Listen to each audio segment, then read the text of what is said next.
Hey everyone, it's me Lord DRX. இன்னைக்கு நம்ம எதை பற்றி பார்க்க போகிறோம்னா பவர் ஜெஸ் முக்கியமாக பவர் ஜெஸ் எஸ்பிடியை பற்றி இந்த வீடியோ நம்ம பார்க்க போகிறோம். எஸ்பிடியை பற்றி எல்லாருக்குமே ஓரளவுக்கு தெரியும், எல்லாருக்குமே தெரியும்னு நினைக்கிறேன். பட் இன்னைக்கு நான் சொல்ல போகிறது எஸ்பிடியோட அன்னோன் ஃபேக்ட்ஸை பற்றி தான். மொத்தமாக பவர் ஜெஸ் எஸ்பிடியில் 39 எபிசோட்ஸ் இருக்குது. 2004 ஃபஸ்ட்டு டெலிகாஸ்ட் பண்ணுறாங்க டூன் இந்தியாவில். ஃபஸ்ட்டு பவர் எஸ்பிடியோட ஸ்டோரி என்ன நம்ம பார்க்கலாம். இந்த பவர் ரேஞ்சர் எஸ்பிடி ஒரு ஃபியூச்சரிஸ்டிக் ஏலியன்ஸ் ப்ளஸ் போலீஸ் காப் ஸ்டோரி தான் சொல்லுவாங்க. ஏன்னா ஜென்ரல் க்ரூம் கிட்ட இருந்து இந்த ஸ்பேஸையும் இந்த பிளானட்டையும் காப்பாற்றினா இதோட பேலன்ஸ் இருக்கிறது பாலிஸை இதை காப்பாற்றினாங்கன்னா இல்லையா மிச்சம் இருக்கிற ஸ்டோரி. தென் இந்த பவர் எஸ்பிடியில் தி குவான்டிட்டி குவாலிட்டி எல்லாமே பயங்கரமாக இருந்திருக்கும். ஈச் எபிசோட்ஸ் 20 மினிட்ஸில் இருந்து 20 to 24 மினிட்ஸ் வர ரன் டைம் இருந்திருக்கு. இனிஷியலாக Power SPD the adaptation of Super Sentai Deka Rangers 2003 வந்தது. பட் பவர் எஸ்பிடிக்கும் டெக்கா ரேஞ்சுக்கும் ஸோ மெனி சிமிலாரிட்டிஸ் இருக்குது. எப்படின்னா பவர் எஸ்பிடி ஒரு space police science fiction story. But Deka Rangers பார்த்தா ஒரு நார்மல் வேர்ல்டில் முக்கியமாக ப்ரெசன்ட் வேர்ல்டு நடக்கிற க்ரைமை தடுக்கிறதுக்காக தான் இந்த பவர் எஸ்பிடி அதாவது டெக்கா ரேஞ்சர்ஸ் இது பண்ணாங்க. அதே மாதிரி டெக்கா ரேஞ்சர்ஸில் ஸ்குவாட் எதுவுமே கிடையாது. பிகாஸ் அது ரொம்ப லீனியர். அங்கே 52 எபிசோட்ஸ் டெக்கா ரேஞ்சர்ஸில் இருந்திருக்கு. சொல்லப்போனால் இதுதான் 20th சூப்பர் சென்டை ஃப்ரான்ச்சைஸ் சீரீஸு கூட. இந்த பவர் எஸ்பிடி எல்லாருக்குமே ரொம்பவே பிடிச்சிருக்கு. காரணமே அதோட கேரக்டர் ஆர்க் தான் முக்கியமாக. எல்லா ரேஞ்சர்ஸுக்கும் ஒரு கேரக்டர் ஆர்க் இருந்தது. முக்கியமாக அந்த ஷேடோ ரேஞ்சர் ஷேடோ ரேஞ்சர் எல்லாருக்கும் ரொம்ப பிடிச்சி. முக்கியமாக மெச்சன்டைஸ் அந்த மாஃபர்ஸ் பார்த்தா சைல்டு கிட்ட ரொம்பவே ஃபேமஸ் ஆகிடுச்சு. எல்லோரும் பை பண்ணாங்க. எல்லாருமே வேர் பண்ணி தங்களை ரேஞ்சர்ஸ் சொல்லிகிட்டு இருந்த காலம் தான் பவர் எஸ்பிடியோட காலகட்டம். இந்த பவர் எஸ்பிடியில் அது மட்டும் இல்லாமல் தீம் சாங்லேருந்து எல்லாமே பயங்கரமாக இருக்கும். முக்கியமாக டப்பிங் அடிச்சிக்கவே முடியாது. இன்னொன்று சொல்லப்போனால் அந்த பவர் எஸ்பிடி எமர்ஜென்சியில் அந்த பாட்டு இருக்குல்ல, அந்த தீம் சாங்கை ஏஆர் ரகுமானெலாம் பாடினாரு சொல்லி ஒரு டாக்கியாக அந்த டைமில் இருக்கும். ஒரு ரூமர் மாதிரி சொல்ல ரூமர் பாசிக் மாதிரி. பட் அவர் இந்த எஸ்பிடி எமர்ஜென்சி பாடலை. அது மட்டும் இல்லாமல் இதுதான் இருக்குல்லையே ஹை பட்ஜெட்டு கூட.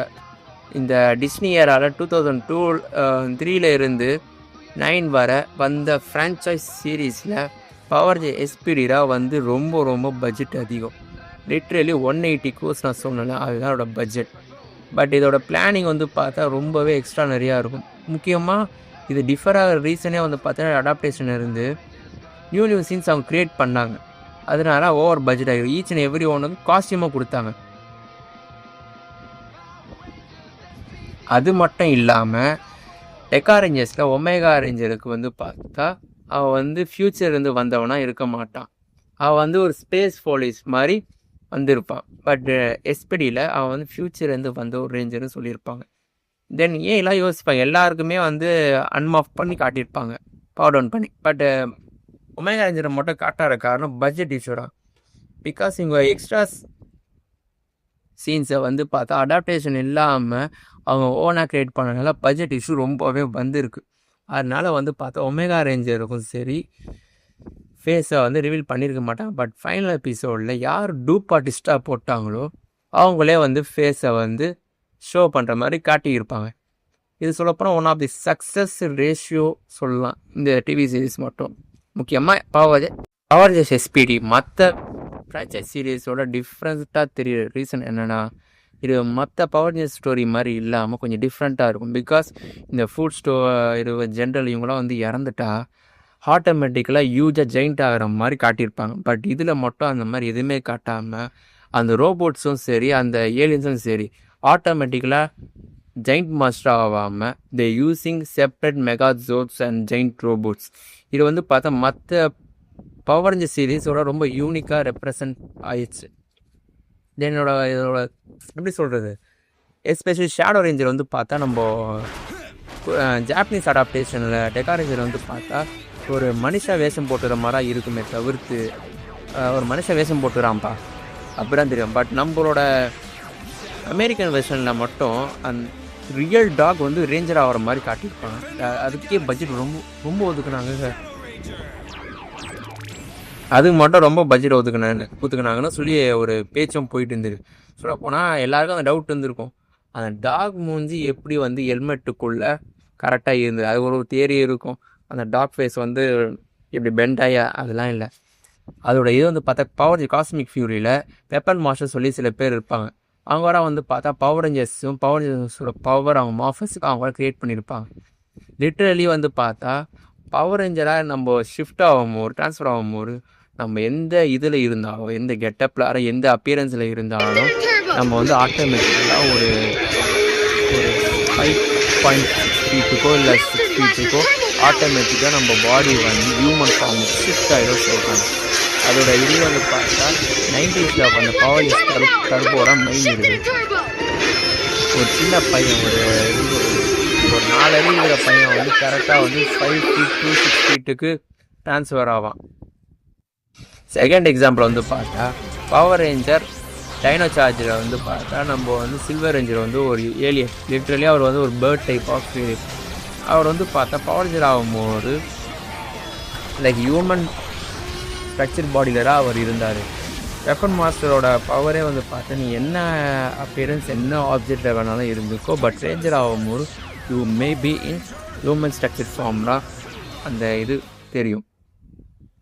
எல்லாம் லேட்டெல்லாம் நான் இதை பற்றி நான் டீட்டெயிலாக சொல்கிறேன். இப்போ சின்ன ஒரு கிளான்ஸ் மாதிரி தான் இந்த பவர் எஸ்பிடி வந்து பார்த்தா மோஸ்ட் சக்ஸஸ்ஃபுல் டிவி ஷோலாம். நான் திரும்பி அதை சொல்கிற காரணம் என்னென்னா, எல்லாருமே வந்து பார்த்து இந்த பவர் எஸ்பிடி பார்த்துனா பவர் ரேஞ்சர்ஸ் இப்படி இருக்குன்னு ஒரு விஷயமே எல்லாருக்கும் தெரியும். அதில் ஒன்று தான் நானும் கூட. பவர் ரேஞ்சர்ஸ் எஸ்பிடியாக நான் பார்த்த ஃபஸ்ட்டு பவர் ரேஞ்சர், நான் ஃபஸ்ட்டு வாங்கின டாய்ஸும் அதுதான் நான் சொல்லுவேன். மோஸ்ட் நாஸ்டாலஜிக்கல் ஃபீல் வந்து பார்த்தா எனக்கு அதிகமாக கொடுத்து அந்த தீம் சாங்லேருந்து அது. இந்த பவர் எஸ்பிடியில் ஸ்குவாட் மோட்ஸ்லேயே ஒரு மோடு வரும். இவங்க வந்து பார்த்தா ஒரு ட்ரைனிங் எடுத்து இது பண்ணுறதுக்காக போயிருப்பாங்க. அந்த ஸ்குவாட் மோடே ரொம்ப எப்படி சொல்ல ரொம்பவே பயங்கரமாக இருக்கும். அதோட இங்கே அந்த மாஃபட் செஸ்ட்டில் வச்சுக்கிறது அந்த மிலிட்ரி டைப் ஆஃப் கன், இந்த மைக்கு எல்லாமே பக்காவாக இருக்கும். தென் அதோட பேட்லைசர் மோடை சொல்லவே முடியாது. நம்ம ஜாக் வந்து அந்த பேட்லைசர் மோடை பண்ணுவான் பாருங்கள், அந்த ஸ்வாடில் இருந்து அதாவது சோனிக் பேட்லைசர் மோடு இன்னொன்று இருக்கும், அதோட அப்கிரேடட் வெர்ஷன். அதெல்லாம் வந்து ஊஷ் பம்ப்ஸ் ஸ்வாயிங்னு எல்லாமே இதுவாகும். அந்த அளவுக்கு தரமாக பண்ணியிருந்திருப்பாங்க. தென் எனக்கு இந்த பவர் எஸ்பியில் நான் ரொம்ப யோசித்த ஒரு விஷயம் என்னென்னா, மற்ற பவர் ரேஞ்சர்ஸ் வந்து பார்த்தா ஒரு ரேஞ்சு வேறு ரேஞ்சராக ஷிஃப்ட் ஆக முடியாது. அதாவது லிட்ரலி கலர் ட்ரான்ஸ்ஃபர் ஆக முடியாது. இப்போ நான் ரெட் ரேஞ்சர்னா நான் க்ரீன் ரேஞ்சர் ஆக முடியாது. பட் ஃபஸ்ட் டைம் அதை ப்ரோக் பண்ணாரு இந்த பவர் ரேஞ்சர்ஸ்லாம் நான் சொல்லுவேன் எஸ்பிடி தான்.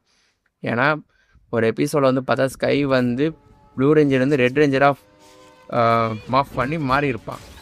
தென் இந்த பவர் ரேஞ்சர் எஸ்பிடியில் ஒரு ரேஞ்சர்ஸும் யூனிக் பவர்ஸும் காட்டியிருந்திருப்பாங்க. ரெட் ரேஞ்சருக்கு வந்து பார்த்தா மிடில்குள்ளே வந்து உள்ளே போயிட்டு வெளியே வரவே ஒரு பவரும், ஸ்கைக்கு வந்து பார்த்தா ஒரு எப்படி சொல்கிறது ஒரு ஷீல்டு மாதிரியும், பிரிட்ஜுக்கு வந்து பார்த்தா ஒரு சைக்கிக் பவர் மாதிரியும், பாஸ்ட் ஃபியூச்சர் என்ன நடந்தால் அந்த சின்ன ஒரு இது மாதிரி பண்ண முடியும். ஜீக்கு வந்து பார்த்தா நம்ம எல்லோ ரேஞ்சர் ஜீக்கு வந்து டூப்ளிகேஷன் பவரும், சிட்டுக்கு வந்து பார்த்தா அட்டாக்கிங் பவரு, இந்த மாதிரி ஒரு ரேஞ்சருக்கும் ஒரு பவரும் கொடுத்துருந்தாங்க. தென் இந்த பவர் ரேஞ்சர் எஸ்பிடியில் மெயின் இதுவே அந்த ஜோட்ஸ் தான். முக்கியமாக டேட்டா பேஸ் வந்து பார்த்தா ஒரு ஜெயிண்ட் மெகா ஜோடாக மாறும்போதுலாம் ஜஸ்ட் ராக்கிங் மூமெண்ட்டாக சொல்ல முடியாதுலாம். அது இல்லாமல் ஸ்பாட்டோட அந்த மெகா ஜோட்ஸ் அந்த கண்ணாமா ட்ரான்ஸ்ஃபர் ஆகுது. ஒரு எபிசோட்லேயும் நமக்கு வந்து கூஸ் பம்ப்ஸ் லிட்ரலி பண்ணியிருப்பாங்க. அதான் சொல்கிறேன், இதை ஒன் ஆஃப் தி கோட்டுன்னு நான் சொல்லுவேன் இந்த பவர் எக்ஸ்பீரியன்ஸ் மட்டும். என்னை பொறுத்த வரை இது பர்சனலாக எனக்கு ரொம்ப ஃபேவரட்டான டிவி ஷோ தான் இது நான் சொல்லுவேன். அதே மாதிரி ஈகோ எல்லாமே வந்து ஈகோ, லீடர்ஷிப்பு, ஃப்ரெண்ட்ஷிப்பு, லவ், அந்த ரெஸ்பான்சிபிலிட்டி, லீடர்ஷிப், இது எல்லாத்தையும் வந்து பார்த்தா கரெக்டான ஸ்கேலில் இது வந்து எடுத்திருப்பாங்க இந்த பவர் எஸ்பிடி.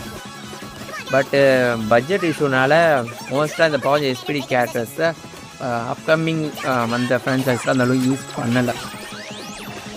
ஸ்பின் ஆஃபும் எதுவும் பண்ணலை. But it's most successful TV show till now. இப்போ கூட யார் டிவியில் போட்டாலும் ஸ்கிப் பண்ணாமல் பவர் எஸ்பிடியை பார்க்குற ஒரு கும்பலே. ஃபேவரட் பவர் ரேஞ்சர்ஸ் யாருன்னு சொல்லுங்கள். ரெட்டா, எல்லோவா, ப்ளூவா, க்ரீனா, பிங்கா, ஷேடோ ரேஞ்சரா, இல்லை ஒமேகாவா, கேட் ரேஞ்சரா, இல்லை யார் உங்கள் ஃபேவரட்டான ரேஞ்சர்னு கமெண்ட்டை சொல்லுங்கள். தென் நெக்ஸ்ட்டு என்ன நம்ம டாபிக் எடுத்து பேசலாம், இல்லை என்ன பவர்ஸ் வேணுமோ சொல்லுங்கள். அதோட டேட்டாவை நான் ஷேர் பண்ணுறேன், உங்களுக்கு நான் சொல்கிறேன். தென் இப்படிக்கு உங்களிடம் பெறுவது உங்களின் நான் லார்ட் DRX. Bye bye.